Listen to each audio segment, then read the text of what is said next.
Social diary में आपका स्वागत है। मैं हूं तौसीफ अहमद। मेरे साथ है एक एडवोकेट जो महाराष्ट्र स्टूडेंट यूनियन के अध्यक्ष है, जो मुंबई से आए हैं। जानने की कोशिश करेंगे कि ये क्यों आए हैं। और सर, मुझे ये बताइए, आप यहाँ निवेदन देने के लिए आए हो, तो आपको क्या निवेदन देना है? पहली बात तो मैं सोशल डायरी का धन्यवाद अदा करूंगा कि आपने यहाँ पे इस विषय के अनुसंधान से मुझे बोलने का मौका दिया।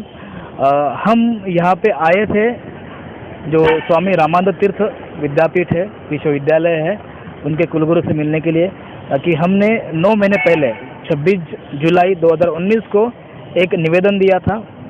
और निवेदन में लिखा था कि जो विधि विभाग के विद्यार्थी है, जो BLS, LLB और मास्टर्स ऑफ लॉ पढ़ते हैं, जो काफ़ी रूरल बैकग्राउंड से बिलोंग करते हैं, जिनकी अंग्रेज़ी बहुत वीक है, पर उनको लॉ पढ़ने का काफ़ी मंशा है, इच्छा है, उनके लिए, ग्रामीण भागों के विद्यार्थियों के लिए आप लॉ मतलब BLS, LLB और LLM मराठी में शुरू कर दो, ताकि अंग्रेज़ी के साथ बच्चे मराठी में भी अपना जो है जो अभ्यासक्रम पूरा कर सके। इसलिए हमने डिमांड करी थी कि आप अंग्रेजी के साथ विद्यार्थियों को मराठी में भी प्रश्न पत्रिका उपलब्ध करके दीजिए।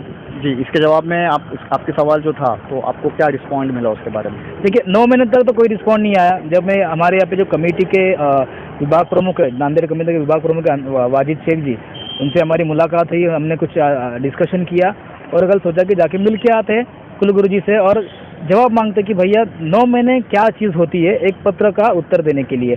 ताकि ये पत्र सिर्फ हमने नांदेड़ विद्यापीठ को नहीं दिया था, विश्वविद्यालय को नहीं दिया था, ये हमने पत्र सारे विश्वविद्यालय को, जो महाराष्ट्र में सार्वजनिक विद्यापीठ के तौर पे काम कर रहे हैं, उनको दिया था। सबसे पहले हमने ये मराठी का सत्याग्रह शुरू किया था मुंबई से।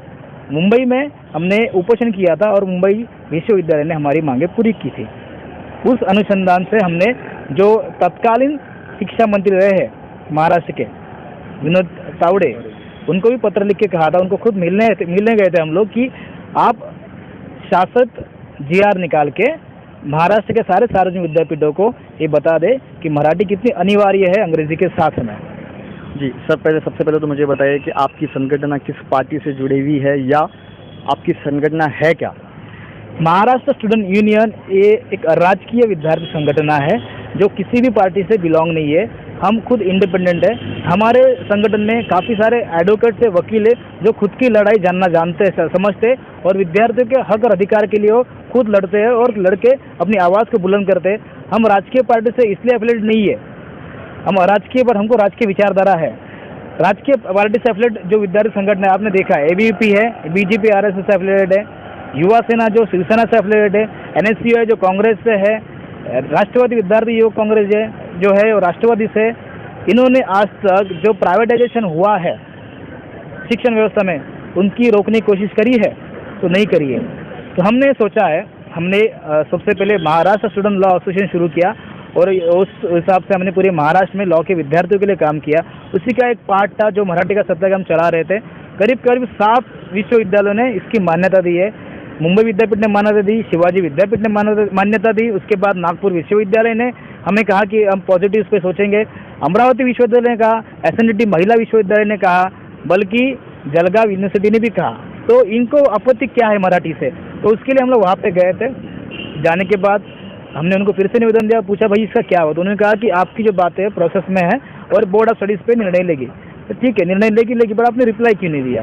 ठीक है, आपको रिप्लाई देते हैं। फिर उन्होंने हमें कहा कि आप परीक्षा संचालक से मिलिए, जिनका नाम डॉक्टर रवि सरोदे है, उनसे मिलने गए, उन्होंने भी देखा।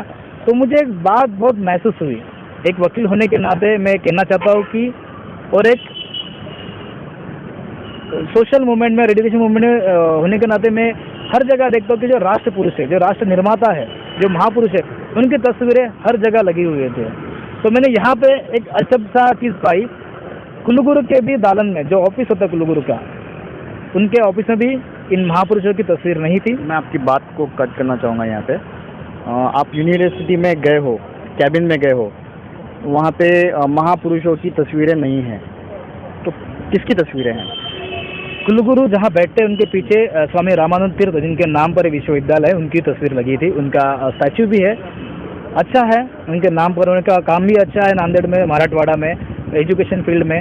पर हर एक विश्वविद्यालय में, हर एक गवर्नमेंट ऑफिस में, हर एक शासकीय जगह पर महापुरुषों की तस्वीरें लगी हुई होती है और होनी चाहिए, उसका शासन निर्णय भी है।